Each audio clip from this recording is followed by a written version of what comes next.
epilepsia é uma condição neurológica crônica, que ela comete um aglomerado de células nervosas, né, o neurônio, né, especificamente, e que esse acometimento ele gera uma ativação anormal da célula nervosa, cerca de vários milissegundos a mais, e que causa aí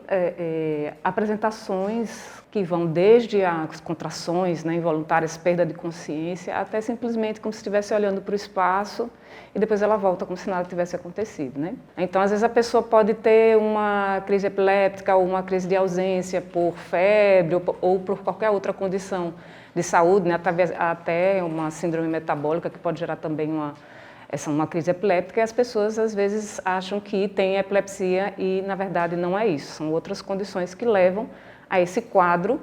que acontece na epilepsia. Alguns estudos têm mostrado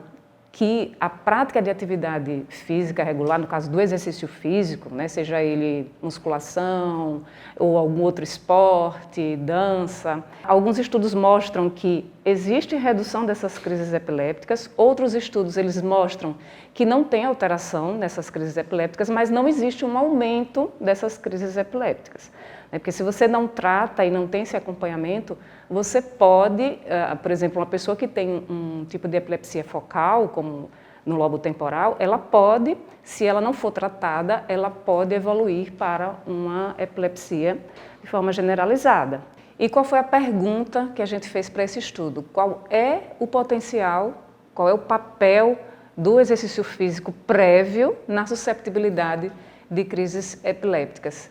E aí, nisso, a gente quis ver alguns biomarcadores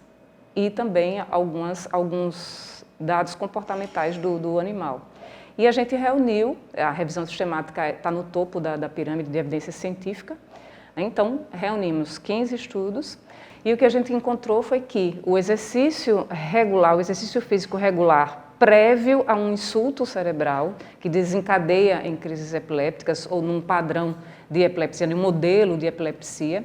ele protege esse cérebro a desenvolver crises epilépticas em relação à latência, a pico, né, de intensidade dessas crises epilépticas e também a questão dos sinais motores que este organismo ele possa apresentar após esse insulto cerebral. Esse estudo apenas esclareceu que existem vários modelos animais, a gente também viu algumas limitações que podem já nos dar pistas, né, de pessoas que provavelmente têm o histórico familiar de epilepsia e às vezes deixam